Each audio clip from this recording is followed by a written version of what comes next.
तो नमस्कार प्यारे विद्यार्थियों। तो आज मैं लेके आया हूं भिन्न की परिभाषा और भिन्न के प्रकार। तो भिन्न की जो परिभाषा होती है वो क्या होती है वो देखेंगे, और भिन्न के जो मुख्य कितने प्रकार है वो हम देखेंगे, मुख्य प्रकार। तो देखिए, भिन्न की परिभाषा, भिन्न वह संख्या होती है जो किसी वस्तु या पूर्ण संख्या का एक भाग या कुछ भाग को दर्शाते हैं। भिन्न क्या होती है? भिन्न वह संख्या जो किसी वस्तु, जैसे कोई वस्तु मान लेते हैं अपन, या रोटी का ही उदाहरण लेते हैं। क्या उदाहरण लेते हैं? रोटी का उदाहरण लेते हैं। इसको मैंने ये दर्शा दिया, ये दर्शा दिया, इसमें से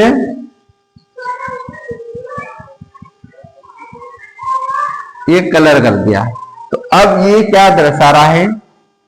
1/4, 1/4 ये संख्या होगी और ये होगी वस्तु। तो भिन्न वह संख्या होती है जो किसी वस्तु या पूर्ण संख्या का एक भाग या कुछ भाग को दर्शाती है। इसको हम एक मान लेंगे और इसको कुछ भी मान सकते हैं। कुछ है तो एक बराबर बता रखा इसलिए एक, लेकिन जब बराबर नहीं होता तो कुछ मान लेते, कुछ भाग को दर्शाते, जिसे a/b के रूप में लिख सकते हैं। a/b बटे में लिख सकते रूप में लिखा जाता है, जिसमें a जो ऊपर वाली जो संख्या होती है उसे हम अंश बोलते हैं। ऊपर वाली संख्या को क्या बोलते हैं? अंश। और नीचे वाली संख्या को हम बोलते हैं हर। ऊपर वाली संख्या को अंश और नीचे वाली संख्या को हर बोलते हैं। यानी कि नीचे जो संख्या होती है वो पूरी संख्या होती है, और ऊपर जो संख्या होती है अंश, यानी कि आंशिक रूप कम होती है। तो ये भिन्न की परिभाषा है। पर इस भिन्न के प्रकार जब हम देखेंगे तो भिन्न के मुख्यतः कितने प्रकार बताएंगे? मुख्यतः भिन्न के 3 प्रकार बताएंगे। एक होता है उचित या सम भिन्न, दूसरा बताया गया अनुचित या विषम भिन्न, और तीसरा बताया गया मिश्रित भिन्न। मुख्यतः भिन्न को 3 भागों में बांटा गया। तो उचित या सम भिन्न क्या होता है उसके बारे में हम पढ़ेंगे।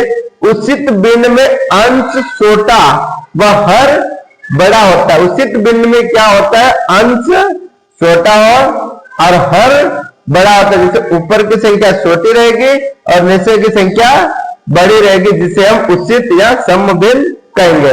उसके बाद हमारा आता है अनुचित भिन्न। अनुचित भिन्न या फिर विषम भिन्न क्या होता है वो देख लीजिए। अनुचित भिन्न में अंश बड़ा व हर छोटा होता है। इसका उल्टा हो जाता है। अनुचित में क्या होता है? तो अंश जो होता है वो बड़ा होता है और हर जो होता है वो छोटा होता है। जैसे यहां हमने लिख रखा है अंश 9 और हर 7, तो 7 से 9 बड़े हो गए। उसके बाद हमारा आता है मिश्रित भिन्न। मिश्रित भिन्न में एक पूर्णांक संख्या व एक भिन्न संख्या होती है, जिसमें अंश हर से छोटा होता है। जैसे 3 से 1/2। तो ये रही हमारी भिन्न की परिभाषा व भिन्न के प्रकार जो हमने आपको बताए। तो आई होप आपको वीडियो अच्छा लगा होगा। तो वीडियो को ज्यादा से ज्यादा लाइक करें, शेयर करें, और चैनल पे नए फर्स्ट बार आए हैं तो चैनल को सब्सक्राइब जरूर करें। धन्यवाद।